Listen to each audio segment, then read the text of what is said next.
What up, my freaks? RuinousInsight here with part 24 of my Total War Warhammer 3 modded Malekith and Naggarond Inc. campaign. Attention, Naggarond Inc. workers. San ISHAR. In the name of our tyrant CEO, Naggarond Inc. is now on war footing. Sharpen your blades, make your obeisance to Cain, and proceed to your nearest Black Ark for embarkation. Remember, if you're not literally wading through blood, you're not fighting hard enough.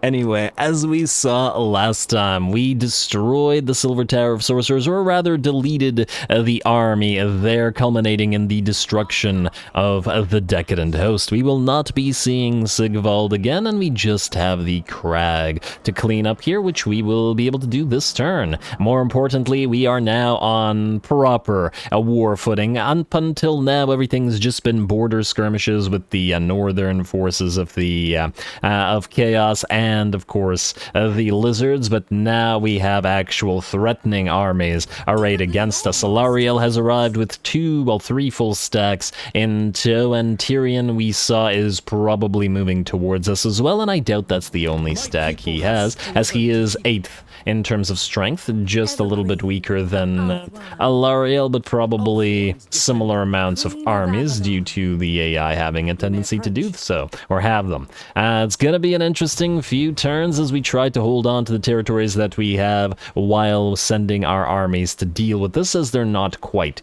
close enough at the current time. Anyway, let's begin, shall we? The first thing that we have to do, Helebron, you guys have to move. So Malice, we're gonna send you to Infernius, or at least close to Infernius, and we should, I think, be able to auto-resolve it, or at least I hope so. Go right there. We should also... oh, we can't steal tech now, because we're out of the sacrifice to Hekardi. Okay, that's fine. R&D, you are going to Ulthuan, so away you go. And then we'll have Sharky take Infernius. And oh wow, sack value is not so bad, but I guess we don't want the public order problems right now, so we're just going to... I'm just going to take it the old-fashioned way. You attack Sharky, please. And the defenses, well, they do have some units in there. Femir Warriors, oh my. And, oh, it's not going to let us auto-resolve this. Though I guess the question is, does Malice need these units anymore? Because he will be going to retrieve his proper army now, so he might not need the rest of these guys, and he can just transfer most of the remnants of them to a Black Ark while he travels for his army. Yeah, you know what? I think we'll probably be likely to delete some of these units, so we can just get rid of them right here. Auto-resolve it as it is. A little bit of damage, but otherwise not a big deal. We're going to occupy rather than sacking, even though it is tempting, but the public order, and ooh, we got a potion of healing out of that. A very nice pickup. Crag destroyed, and we are good here. Let's pop that demand highborn hostages. We'll immediately upgrade the Silver Tower of Sorcerers as well, and we will also take away the channeling stuff. Honestly, we'll probably just transfer it or transform it into something else. Take away the channeling stab, but we'll give you Sharky and Evil Choirmaster. Since she has Shadow Dart, she has to be kept around because it's too good of a trait to not have an army. So, actually, is there a shade building anywhere here? There is not, but we could potentially build one, for example, at the Bilious Cliffs, and send Sharky around this way. There is a seaport at Sjokktraken, which means there is a possibility, a distinct possibility, I should say, of Kislophites sailing out this way. Alright, well, that may be necessary, and we shall see. In the meantime, Malice, you can start traveling back the way you came, and Helebron, you are traveling to Ulthuan, so whatever the fastest way to get there is, or maybe to Albion first, but either way, on you go. Alrighty, away, and I guess R&D, you're gonna sail out here as well. Alright, next up, Admiral Valal. We want you to start gathering probably a few islands. There's probably nothing that threatens you right now, and you do have a few units that will probably want to delete a few and transfer at the very least the Regiments of Renown to proper armies. Because Black Arks really should be using the they should be using Black Ark Corsairs. Ooh, speaking of Black Arks, Admiral Yorn has nearly arrived, but he lacks a sorceress, and we're going to have to build him one. And in terms of which sorceress, let's see what we have here. Well, we're probably going to do beasts for Malice's army, I want to say, although, Actually, I guess that's an interesting question, because, well, the sorceress for Malice's army should probably be Eldire, his mother, but I don't remember what kind of magics she used. I want to say she's a dark magic sorceress, but really all this lore stuff is kind of... It's gamey in the sense that this isn't actually what magic works like for most factions. It is for the humans, by and large, but not for the rest of the factions. But anyway, what can we take out of this? We have a fire lore, hero self-defense chance. The upkeep reduction wouldn't be too horrible. And just stack even more upkeep reduction, although it's already relatively low on the Black Arcs. And let's see, we got Perceptive, Malicious, neither of these really help us out. Can't Ambush. Determined, Knowledgeable, Vicious, and Aggressive. Yeah, I think not Fleet, but Intelligence is probably the only decent one. Just for the slight upkeep reduction. We could always replace later on. What would be best for the Black Ark Corsairs? I guess we could... Well, no. I was about to say we could give them beasts for the additional missile resistance, but they already have decent missile resistance, if nothing else. Shadows would also potentially work. I do like shadows, though. If only there were decent sorcerers... Okay, wait, wrong one. If only there were decent sorceresses available from the Shadow Tree. You know what, we'll go for Intelligent for now, but if we want to switch out later, we'll do that. Anyway, you are going down here to join the Black Ark. They do need a caster of some kind. Then, Hag Grief, we're going to summon a High Beastmaster here. Let's say Malicious, Asperon. Yes.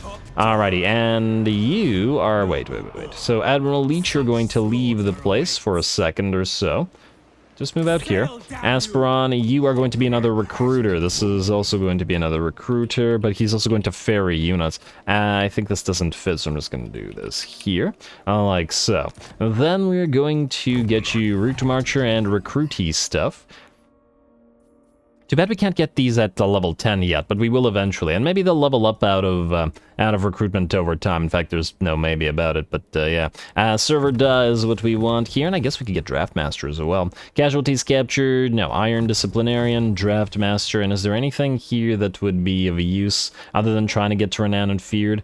I guess Quartermaster temporarily. Alright, let's go through Quartermaster then. Alrighty, you're gonna stay here then. Recruiter Avaris, we're going to need to move you, but in a second. Let me just figure the rest of this out. Jaden the Grave Vanquisher, gonna grab the Sea Corpse here, and then we'll go back for Seraph later. Not a big deal. It's not like you really need the other stuff. Carcass, whatever, and... Oh, you gotta be kidding me. Really? Okay, we're gonna manually fight this super quick. Man, Auto-Resolve is really not liking the Dark Elves.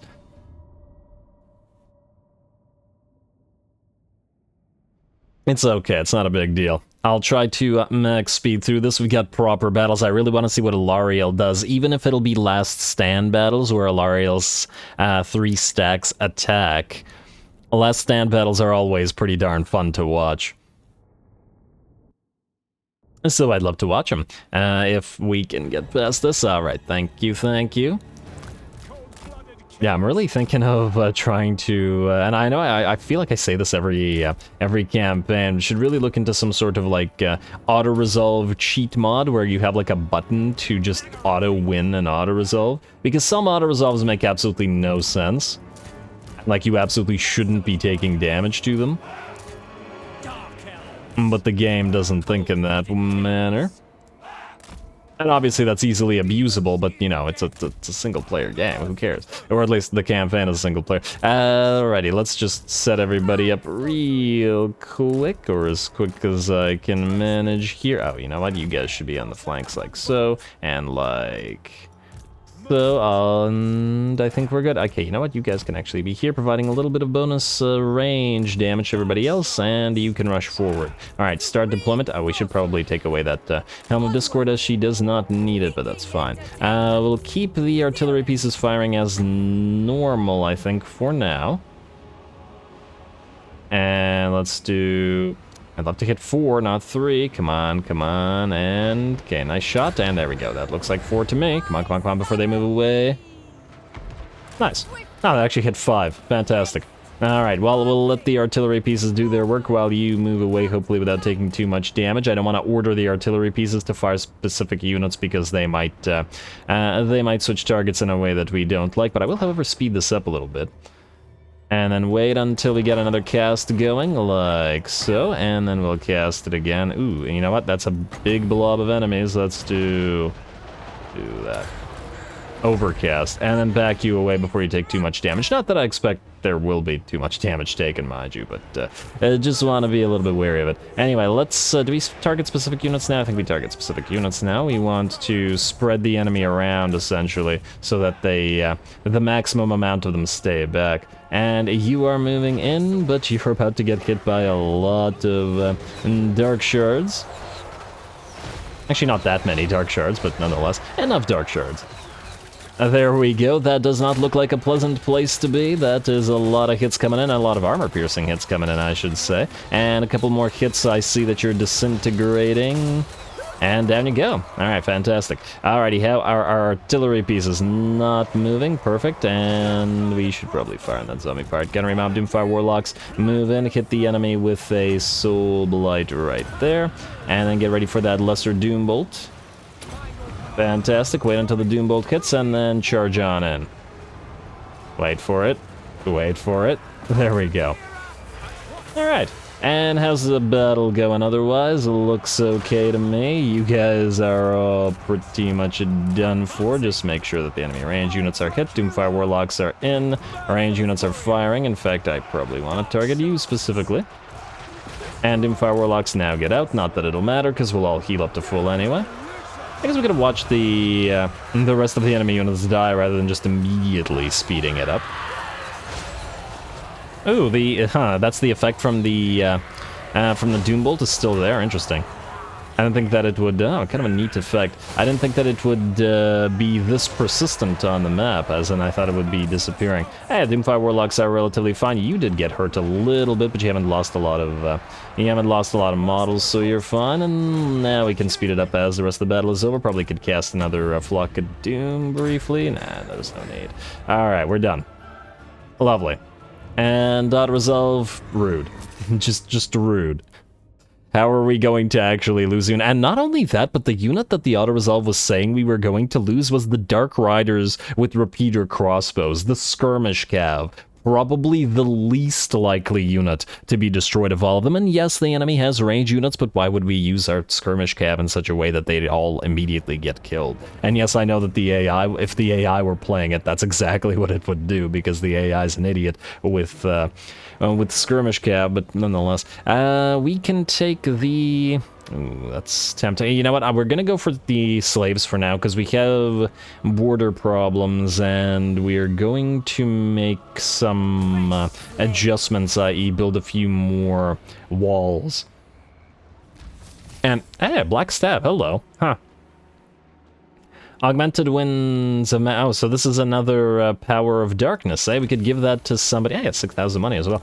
We could give this to somebody who does not currently have the ability to use Power of Darkness, like a sorceress of, well, one of the other lures, which ain't too bad. You already have your revered Name of Power, but you can get Student of the Dark Tower for that bound Arnzapal's Black Horror. Because you have the Grave Vanquisher and you're buffing Dark Riders, means that we need to buff Raid Leader. So we're gonna start moving through this. Rather than anything else. Yeah, Raid Leader it is. And the rest of this stuff is good, yeah. Okay, well, I guess we do want one more point in Vissen's Wild form, but, well, we didn't need it there, but that's hardly surprising. Anyway, Furion, you should actually come back here and take Malekith's Raven Heralds. We're going to swap those out to Morathi, because she's going to buff them pretty crazily. With all of those, wait. Huh. I just had a thought.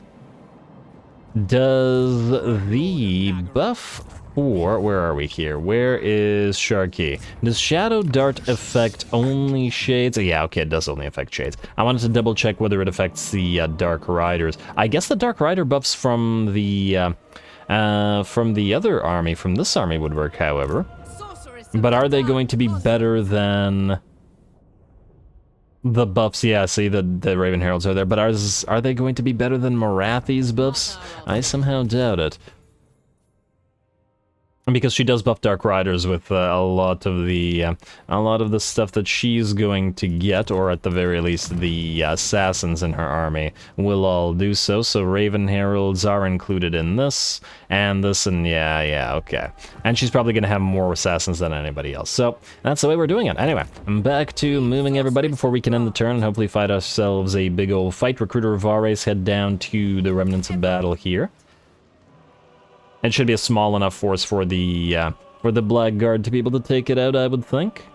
Be careful with your loyalty, though. Ow, we don't actually have to take anything. Okay, Sunken Chest it is, and what do we have here? A Brass Cleaver. Oh, nice find. A very nice find, indeed. And you are going to not be able to land at Hag Grief right now, but you'll land next turn, transfer these units to Recruiter Aspiron. And then, oh, wait, actually, we could transfer, you have Strategist and Constructor. You might actually be better off moving to Malekith in particular and transferring directly while Recruiter Aspiron starts, well, recruiting. Makes sense to me. You are going to start recruiting several things. First of all, we need Malice's Cab, but at the same time, we want to build a bunch of Blackheart Corsairs. Oh, I guess these are out of different locations anyway. You know what, let's start building the Blackheart Corsairs for Admiral Leech Granite Stance, who will be, oh, he can upgrade his Black Arc. And that's tempting as well, but we do want him to move out. Malice is going to need the Chariots and the Cold One Knights. We'll start with the Chariots right now. Ooh, I don't want to go overboard on this. The damn Chariots are expensive. Damn, they can... I'm gonna screw our money over a little bit. But what can you do? Start with 4, I think. I don't want to go overboard right now, because, you know, money. It's still important to be able to build walls and upgrade things. Alrighty, and let's see who else needs to move. Prep must continue. Morancy, you are good for now. You are waiting, probably to die.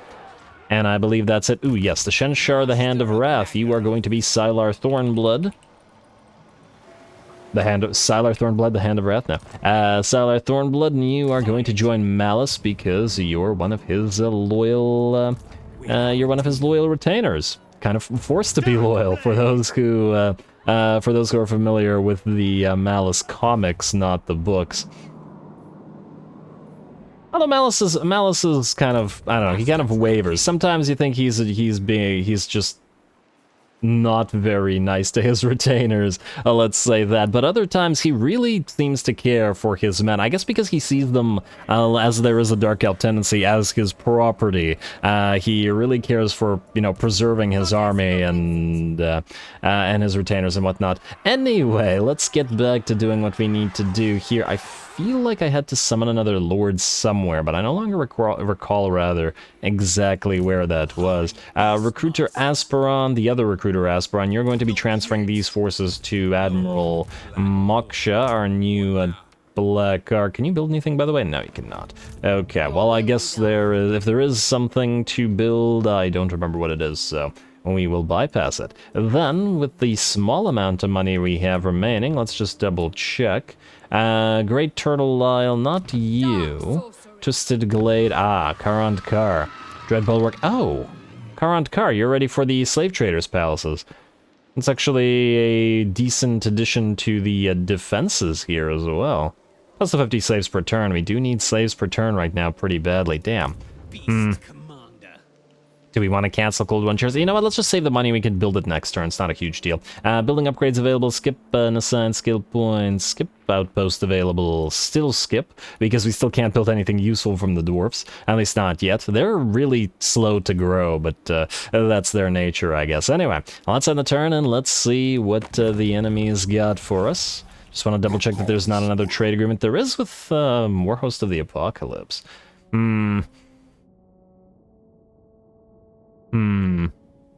I mean, we could do a temporary trade agreement with them. Yes, our friends here won't like it, but it'll mean money for us. Hear it from your lips. We'll do that. And then we could always betray them and attack Archaon later on, which will probably happen. I'd really rather preserve the Legion of Chaos. Anyway, on the turn, let's see whether these guys will attack, and I'm 99% sure that they will. Oh, I should have moved Steven Seagales further, but I guess we weren't necessarily upgrading anything there at that time.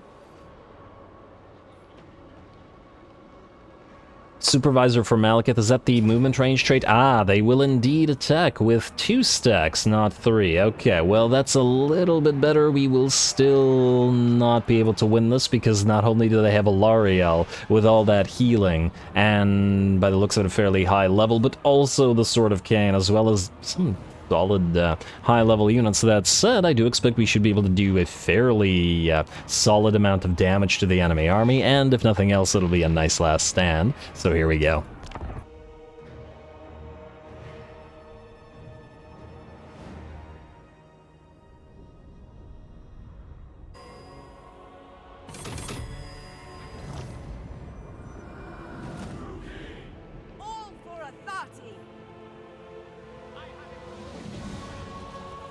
Alrighty, here we go. This is going to be interesting. At the very least, a glorious last stand for this particular settlement. That said, we do have, by the looks of it, a very nice advantage. It seems that the enemy has deployed its entire army over on this side where its reinforcements are arriving. This will, of course, allow them to concentrate all of their forces, all 40 units, in this single location, but it will also allow us to concentrate our units here as well. The problem will be the fact that the enemy outranges us, or rather it outranges our ranged units by and large, and it'll have a lot more ranged units generally speaking to pelt those walls and heavily damage us there. So that's where we're going to have our biggest issue. Otherwise, most of our units will be sitting over on this side with just a couple of units of Dread Spears sitting here to make a use of these towers, with our Cold One Dread Knights ready to sally out from this direction and hit enemy range units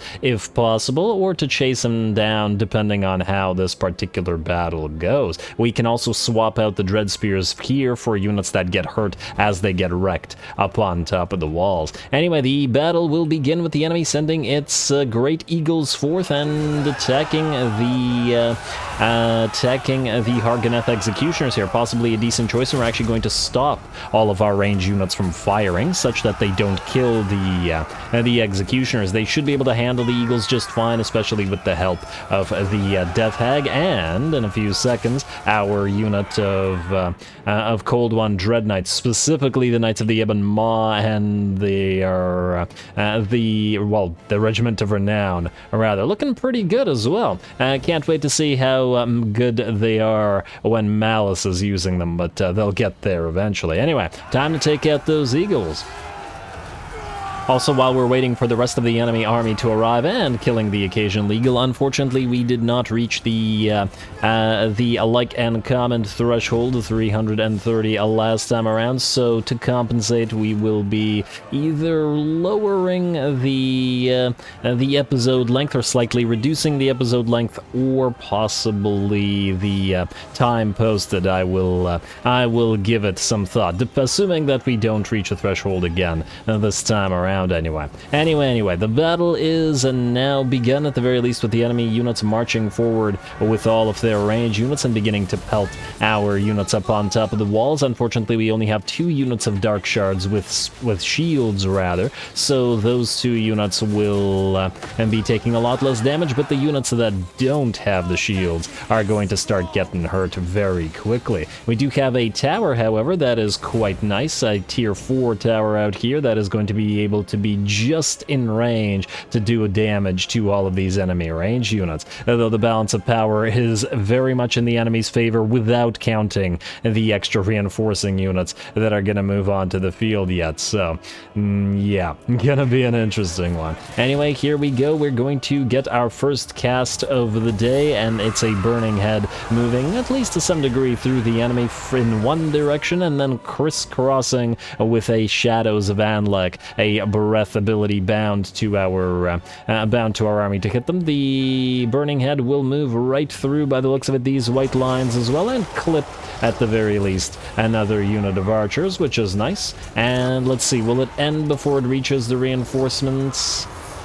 No, it'll hit a few of them. Could have moved a little bit more, would have been great, but oh well. Not a big deal. Imagine if we could have gotten like a flamestorm or something in there, though unfortunately we don't actually have flamestorm in this particular battle. Anyway, the enemy continues to march forward. For now, the opening shots have only been a skirmish, as not much damage has been done to either army, and only that single unit of Great Eagles has been seen off. Most of our own units are at full HP, with the exception of the Hargoneth Executioners, which did lose 7 models to those Eagles, and at the very least, also probably a pretty good sacrifice for the enemy where damage was concerned. Alariel is moving in, and another unit of Great Eagles has hit our Dark Shards, and with a single, essentially, attack, the Dark Shards are down to about half HP, and are probably going to drop or be destroyed by the Eagles in combination with the enemy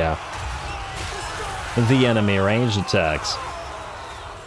Alrighty, sorry Dark Shards, but there's little we can do about it. Alariel has arrived and more Great Eagles moving down here, but these ones are going to be fighting the Blackguard of Naggarond, as well as the Knights of the Ebon Claw, and the Death Hag is in here somewhere as well, so these Eagles down here will get absolutely wrecked, although the ones in the walls have basically killed all of our poor Dark Shards extremely quickly, and are thus far relatively unarmed. Alariel is also up on top of the walls, and we have had to counter her with really the only thing that we had available, which was another unit of Executioners, or specifically the unit of Executioners that was hurt before, but well, they've already dealt with Eagles, so why not deal with Alariel up here as well, and I do think that they should be able to dish out decent damage with all their armor piercing, even if they aren't anti-large. Alright, how's Alariel looking? Pretty bad, actually. The Executioners and Alariel seem to both be doing significant damage to each other, which does work for us. The next of the Eagle units is pretty much destroyed. They still have 3 models, of course, but they should be able to be brought down by our fast-moving knights before they can get out there. And the second unit of Eagles that has killed those Dark Shards has now moved in, but they are absolutely trapped in here. Alariel has actually run away from the Hargoneth Executioners, but lands in a pretty bad place with our Hargoneth, with another unit of Hargoneth Executioners and our Knights, and the Blackguard, the Death Hag, and our own Lord here, which means Alariel will fall. For whatever reason, however, this seemed to be one of those bugs. I don't know why, but the enemy seems to have opened the gate and moved its treekin inside, which ain't great, though the treekin aren't going to do a crazy amount of damage, but we should be able to hold them off with the Knights together with the Blackguard. At least, that's the idea. The last of the Eagles have fallen, but that, once again, is just the beginning. So many enemy range units are on the field, and melee units as well, and we've just barely begun to put a dent into them. Unfortunately, with our first unit of Dark Shards destroyed, they are no longer able to fire, and the second unit of Dark Shards that was up here has fallen as well, or at least been destroyed by enemy ranged attacks. The enemy, however, is sending range units in addition to melee units to climb and attack us. And hey, you gotta give them credit where it's due for joining glorious melee combat, rather than just sitting out there in range. Another Burning Head moving through the enemy line of range units, and the enemy has so far not been able to engage its Archmage of Life with that sort of cane, because it's on a chariot, so they'd have to break through the gate in order to get something out of that. Ooh, if only we had mana, this would have been a great place to pop a piercing bolt of burning, but unfortunately we only had 50 mana, and the 2 casts of the Burning Head with 1 more, I believe, piercing bolts of burning will mean we're out of mana. As we can see, a decent amount of units are backing up. The Dark Shards are at the very least, and I did try to send the Bleak Swords and the Black Arc Corsairs in, but as soon as they came in range, all the enemy range units started to target them, which ain't that great. On the bright side, though, it looks like the Treekin are not making any headway against the Knights and the Blackguard on this side, and over on this side, we have actually sallied out. The enemy has moved a bunch of Dryads and range units in to try to fight us, but we have our Dread Knights to clean them up. It's very nice that we actually have Dread Knights as part of our garrisons here. and they should have absolutely no problem ripping both archers and dryads apart. Neither unit will do enough damage to them for them to be very concerned. There we go. Run those elves down. Well, I guess you're also elves, but run those Asur down. There we go. Alrighty, and those elves are booking it on out of there, and of course, while they are getting ripped apart by the Dread Knights, that also means these units aren't able to climb those walls. Another unit of Dryads, as we can see here, just getting absolutely decimated, and these guys are done for. Very well done to the Dread Knights. I love it. And, oh, I noticed that the elves have a different looking, different looking ladders. Now I have to check whether other factions now have different looking ladders. I remember back when they all used to have like the same rickety human looking ladders, though I don't remember if the elves were one of those or not. Maybe they always had unique ladders. I guess we'll see. We'll have to pay attention to what kind of ladders the Dark Elves use here. Anyway, the ladders aside, the enemies keep climbing on said ladders, and the balance of power is still very much in the enemy's favor. So many range units are up there and annoying us. But on the bright side, we do still have the shielded units up on top of the walls, or at least some shielded units up on top of the walls, namely our Bleak Swords, so at least they're not taking as much damage as they could otherwise be. It looks like the enemy Treekin are now in pretty much very bad shape. Let's see. 3 left, and they are broken, in fact. So yeah, they're done. The Treekin, sorry about the camera, it bounces around on the, in front of the gate. The Treekin are done, and now we're heading off a unit of Valyrian Reavers, which also somehow magically managed to get through the gate and attack us here. But hey, at least we're holding. Let's check back up on the walls. The Bleak Swords are going to try to hold as well, and I did put units of the Corsairs with handbows, those were the units. I did put them here and then adhered to the wall, but unfortunately the enemy range units just destroyed them way too quickly. So it'll be up to the Bleak Swords to hold here for as long as they can, though it would be nice for would have been, I should say, nice for our units to fire down. As we can see over in the background, another piercing bolt of burning comes down on some of the enemy archers, making a nice little pile of corpses, though it could have been more. At least it hit multiple units. More enemies are moving towards the gate, and ooh, we're getting heals from that enemy Archmage of Life. Alariel may be dead, but it looks like with another Archmage they will still get plenty of heals. That said, the bounce about has slightly crept forward to our favor. It's about 30% in our favor instead of the like 15 or 20 that we had started with, so at the very least that's looking a little bit better, but we still have so many units to clear out. Oh, on the bright side though, on this side of the map, the 2 units of Dread Knights that sallied out have pretty much destroyed the enemy range units and Dryads and whatnot was there, and the enemy has gotten no use out of its siege towers, both siege towers having been destroyed by our towers before they could achieve anything or get even close to the walls, and it looks like for whatever reason the enemy decided to send its ram elsewhere, which is kind of interesting. We would have targeted it anyway, either with spells or with our towers, but kind of odd that the AI decided to send it around. I guess where those Dryads and archers went.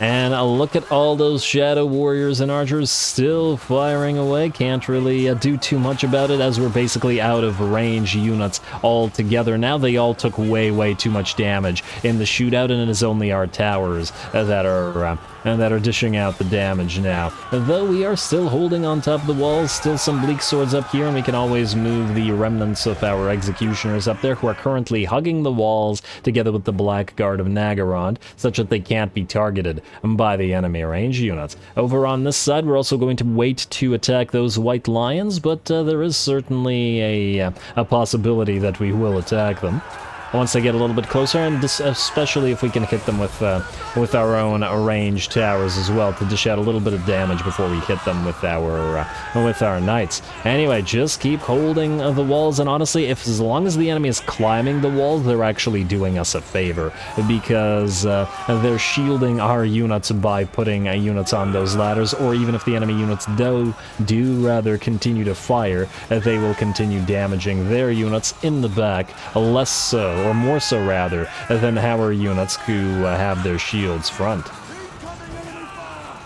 Very nice. Another unit of spears has failed to climb up here, and we have these Bleak Swords holding the battlements as well. Lots and lots of corpses on the ground back here, but the enemy still marches forth, and the balance of power still is in their favor. We're pretty heavily damaged now. I think 3 of our units have either been destroyed or have essentially, well, maybe not destroyed, but they've been sent back to where they can no longer participate in the battle. Oh, I should say 4 units that can no longer participate in battle. Dark Shards, Bleak Swords, Blackheart Corsairs, and another unit of Dark Shards, and I think another unit of Dark Shards actually just straight up ran away. Oh wait, that was actually one of these ones that came back. Oh, and it looks like, unfortunately for the enemy, the White Lions are very much in range of these towers, so they will be achieving nothing this way. I was actually hoping to get a duel between the White Lions and our Executioners, but oh well. I'd rather them be destroyed out here rather than bothering to fight them at the current time. Why risk it? And especially, I think, an elite unit like the White Lions being destroyed just by towers and things on the wall before getting into melee combat, that would really tickle the Dark Elves. They'd really get a kick out of that. Probably just standing up in the towers, laughing. Alright, how are we doing over on this side? Have started now to whittle away or whittle down the enemy range units at the very least, and are trying to focus specific ones down, as in to have our towers focus units that are close to routing in order to try to rout and shatter them so that they can provide no more additional range support. That said, the enemy has still failed to climb those ladders, or at the very least, maybe not failed to climb the ladders, but failed to achieve anything with it.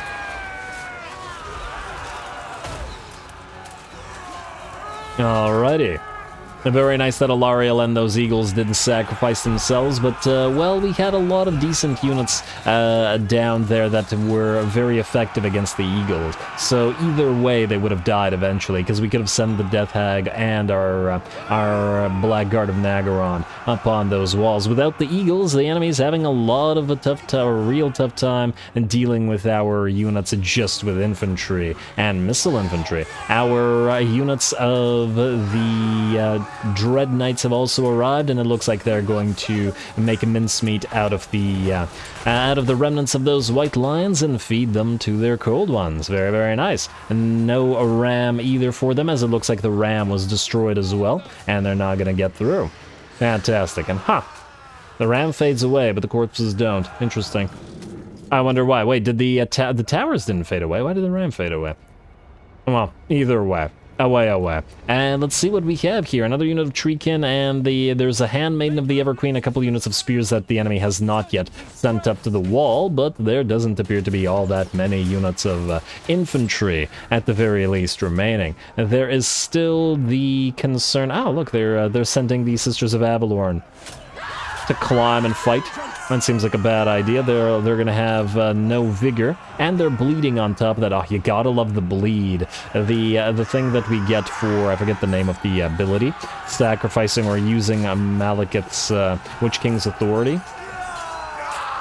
It makes Dread Spears and Bleak Swords so much stronger, considering their basic units, but putting them on a battlement like this and allowing them to cause bleed and damaging units over time constantly as the enemy slowly climbs and slowly takes damage as well is a pretty brutal combination. Once again, especially for a basic unit. And it looks like these Sisters of Avalorn, between the bleed and the fact that they have no vigor, are going to fail to take the battlements from the Hargoneth, or from the Hargoneth Executioner, from the Bleak Swords. Though we do still have the Executioners and the remnants of the Blackguard in the waiting below.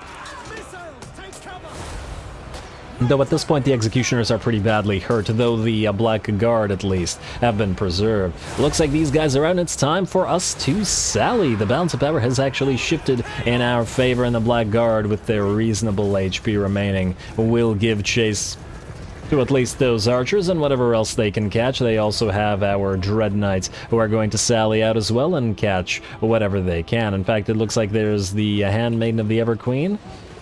But it looks like she's going to run rather than try to fight the Dread Knights directly. Not to worry, however, as this is not the only unit of Dread Knights that we have to chase heroes like this, and there is another unit of Dread Knights moving from the other side that we kept waiting. Maybe a little bit too long, but it's okay as long as we can force these guys to engage. Looks like the Sword of Cain ability, the Madness of Cain, or whatever this ability is called, has activated, but fortunately we can just dodge it with our fast-moving Dread Knights, and thus take no damage from that vortex, which is fantastic. Now we've caught the handmaiden of the Everqueen, and it looks like she'll be dead fairly shortly as well. Beautiful. That said, the battle is not over. The balance of power, though, about 75% in our favor. We still have that Archmage of Life with the Sword of Cain and the ability to heal herself over and over and over again, though I don't know how much mana she has remaining at this point, but we shall see. Alright, looks like the handmaiden is dead or shall be dead shortly. And it looks like the rest of the units over on this side of the map are booking it out of there as well. And this is another reason why we wanted to give chase to them, so that they are shattered and off the map and have no further chance. Though I suppose we could have also let them move forward and taken more damage. Well done to you, executioners. Oh, I like the red lining of their capes. It's quite nice. In combination with the purple color scheme of the other side of the capes, as in our own color scheme. Anyway, with the last of the enemy units off the field, there's a unit of Treekin running around. It is only the Archmage remaining, so we're going to speed the battle up a little bit. It has been a very long battle. You know what? 16 minutes straight up assault on the walls. 16 minutes of siege, definitely very, very long for an assault on the walls, without even bloating the time, essentially, by having enemies move around to try to capture the citadel or anything like that. This has been a very, very fun siege, and I'm very happy with it. Anyway, the towers are now active with our units that were hurt standing up there, so we're going to send some Dread Spears to try to annoy that Archmage with the Sword of Cain. Of course, well, we'll see how effective this is. Damn. Yeah, the healing is pretty intense. The Shield of Thorns as well as the Life Bloom. Just checking what you have. Oh, and you have Martial Prowess for now as well. Yeah, wow, we're doing basically no damage whatsoever right now, and just being completely out-healed, whereas we've taken damage with our Dread Spears. Hardly surprising, though, and certainly to be expected against the wielder of the Sword of Cain here. And we're simply biding our time. So we're going to allow the Dread Spears to dish out some damage while our Knights essentially take a little bit of a breather, a rest, get some of their vigor back, and then charge in once the enemy is a little bit more hurt and tired, and hopefully out of mana, and also hopefully we'll have used up the various abilities that she has. Same thing for the Death Hag, just waiting out here and watching those poor Dread Spears sacrifice themselves. Alright, hey, finally dropped below 6,000 HP, but we're doing no damage, essentially, to this unit. Though, yeah, she has a decent amount of armor, but still, she's on a chariot, so she shouldn't be all that threatening to a lot of our units. This is also giving us time to move our Blackguard of Naggarond in. I'm just going to speed it up a little bit while she moves further into the settlement, because annoyingly, it's kind of difficult to actually see anything with the camera. I mean, this is as close as we can get. Ah, there we go, better. Much, much better. And looks like an Awakening of the Wood is going to come down onto our poor units of Dread Spears. They are not having a great day. Both of the units of Dread Spears, funnily enough, remained at about full HP, the only unhurt units in in our garrison, and thus it only makes sense to sacrifice some of them here rather than allow these guys, or rather than allow other units which were already heavily damaged to completely get destroyed. We also do have a little bit of support from one of our towers, which is nice, though it's probably not doing anything crazy. And damn, more spells, still another Awakening of the Wood and further damage, but, well, what can you do? That does mean more life blooms, so you're still alive and still healing, but hey, on the bright side, now we are at nearly half HP. Still haven't spotted that healing cap, though, so there will be more fighting to do. That said, our Dread Knights and our Death Hag are now all moving in, and they should be able to surround and kill the Archmage. And on top of that, our Blackguard of Naggarond are moving in as well to help out, to add their armor-piercing anti-large to what the Dread Spears couldn't do. Is that another Awakening of the Wind? How much mana do you have? Damn. Been spamming this stuff for ages now.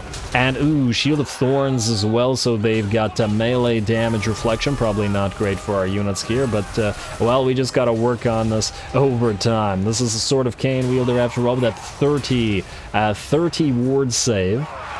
40 ward save. Wait, 40 ward save and 50 physical resistance. Yeah, no wonder it's taking no damage whatsoever. They got 90% physical resistance, essentially. That's ridiculous, and that's on top of all the heals. So yeah, well, we finally set at the healing cap, though, so basically at this point, it's just to try to whittle down, little by little, all those crazy resistances and that HP until the enemy can heal no more.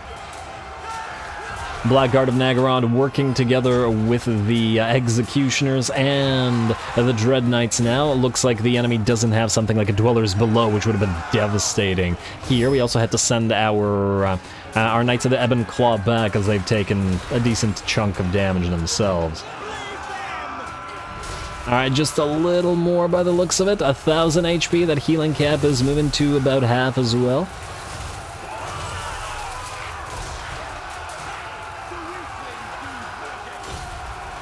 Not much to say about this, but damn is it taking forever. I think I mentioned that 16 minutes, which was when we switched to just the enemy lord, who finally goes down at nearly 22 minutes. Wow, those were some insane resistances, but yeah. Pretty impressive. About 5 to 6 minutes directly of only fighting that particular lord. You gotta be wary of the Sword of Cain, or actually, hopefully the enemy will now have to be wary of the Sword of Cain, because this means that it transfers to us, on top of the fact that, well, if we can hold on to it, we'll give it to Malekith, who's just going to become absolutely obnoxiously strong. A Pyrrhic victory for us, but I think I would rather label it heroic. Certainly we did take a lot of damage, but I wasn't expecting to win this one, so I'm pretty generally happy with the result, and this will give us at least a little bit more time for our other armies to get there. We can't forget that there's a third stack, or a nearly full stack nearby, so we will still have to deal with that.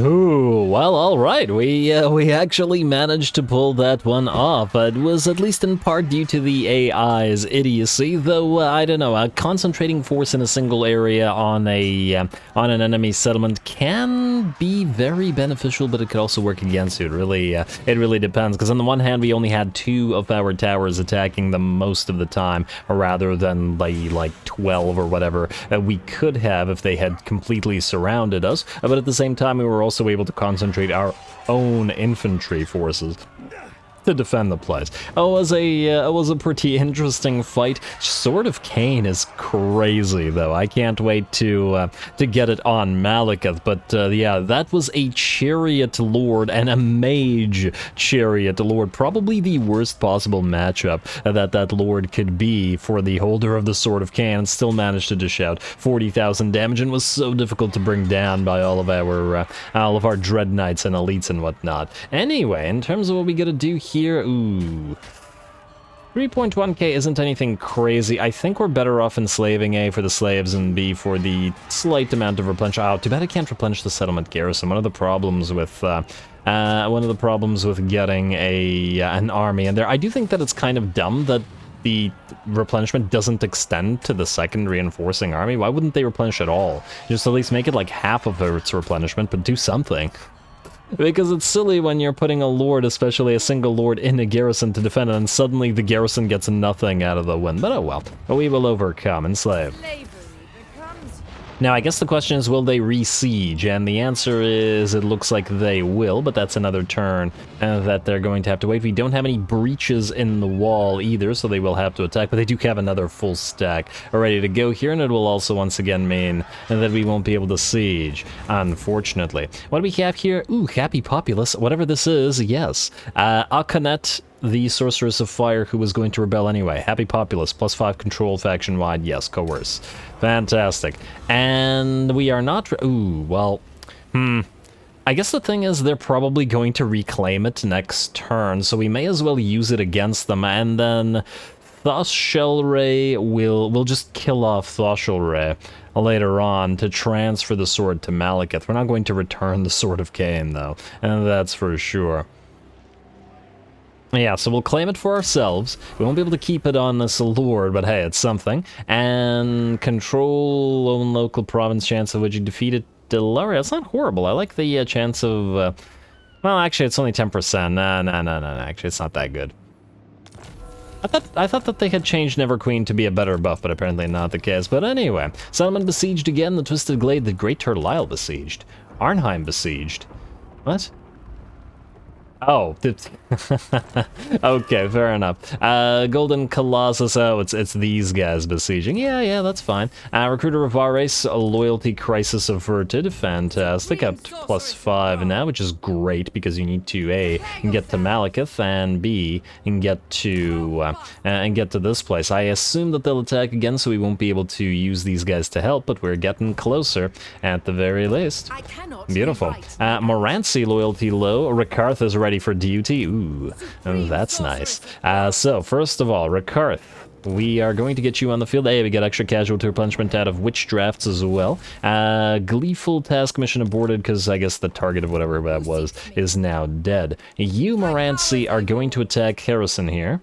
The Dark Convent. And hopefully get a little bit of extra loyalty or something. And are you really going to survive that? Ugh. Come on, game. Come on now. Charmed Shield, whatever. Attack this, and then start moving up north. I was originally going to send this army down south. Hey, another factor. Oh, nice find. Nice find indeed. I was originally going to send this army southward to annoy the lizards, to raid them, etc., etc., and possibly defend against the against Gorok here. I honestly feel like while I'd love to have I'd love to have Clan Pestilence as an ally, we're probably and almost surely better off just letting them get killed by the lizards. I'd rather have either the Awakened as the ally or anybody else. Mostly because Skaven plagues are just so irritating. I don't want to deal with them on our territory. And besides, while the Dark Elves are an order, well, they're not a destruction faction. They're an order faction. They just happen to be evil. So they don't like all the nonsense that the Skaven and Chaos will cause. So, yeah, anyway, I'll resolve this and take the, I don't know, kill the captives just in case we get some benefit out of it. No dice that time. Oh, well, not a big deal. I do want to put that factor on somebody before I forget. Can heroes hold factors, or is it only lords? Okay, this is... I'll deal with the items eventually. Periodically between the episodes, I turn gray items into green items, and then we can give some better green items to others. Akanet, we are waiting for your loyalty to completely decrease so you can stay near Morancy. Morancy, you need to be replaced with... Oh, you do have a factor. All right. We'll take away your Charmed Shield, which puts you down to 3, unfortunately. If we give you a Rhetorician... And is there any other garbage, like a High Elf Slave, maybe? Yeah, that'll put you up to 4. And I think with that, we can replace you with Rikarth. It wasn't at 4 that the previous lord died, was it? Be a bodyguard. Now that won't put you up to 5, unfortunately. And there's nothing else we can give you. Alright, fine. We are going to then replace you with Rikarth. Like so. The Beast Lord. And okay, good. Morancy did rebel. Huh. Well, that's interesting. Well, that's unfortunate. We had her for a while. She's only level 6, but I dislike the loss of the factor that she was holding. And that's a bit of a shame, but, well, I guess there's not much we can do about it. Anyway, Akanet, you're going to go, I guess, here near to Rikarth, and let's take a look at what Rikarth has. He's a level 16, which ain't horrible. He has his Whip of Agony and his Beast Armor of Karand Kar, which means, unfortunately, we won't be getting the, any more quest rewards, at least not from Rikarth.